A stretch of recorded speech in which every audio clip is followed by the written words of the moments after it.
February 24th, Juche, 111, 2022. The situation of home heating. Recently, the anti-Japanese atmosphere among the South Koreans is increasing day by day.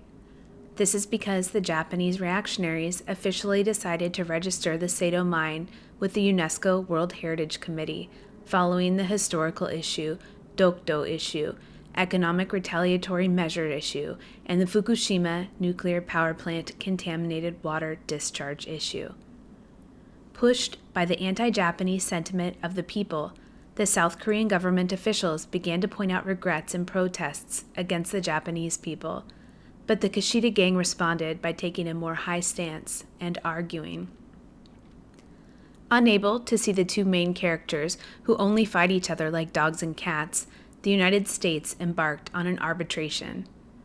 This is how the South Korea-Japan Foreign Ministers meeting was held recently in Hawaii, USA.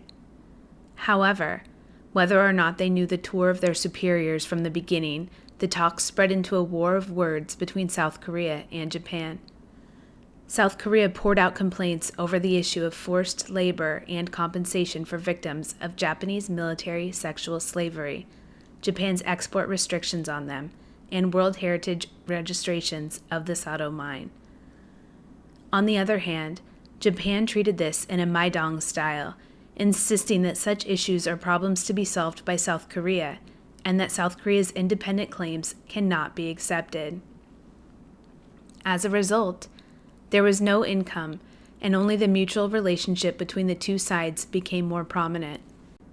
Many media and experts in South Korea now say that the main reason for the Japanese reactionaries' arrogance at the summit is that the United States is completely in favor of Japan in the issue of South Korea-Japan relations.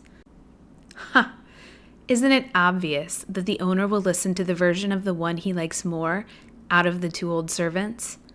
Either way, the situation in South Korea is truly pitiful. The U.S., its leader, continues to compel them to improve relations with Japan under the insidious prayer to strengthen the Korea-U.S.-Japan trilateral cooperation. But the Kishida gang is making up their own minds and engaging in increasingly ignorant behavior. It is very difficult for the South Korean government officials to do this or that. Isn't this the case with home heating? But who to blame? It's a disastrous result of trying to hold on to the ropes of everyday life and try to keep the fate alive.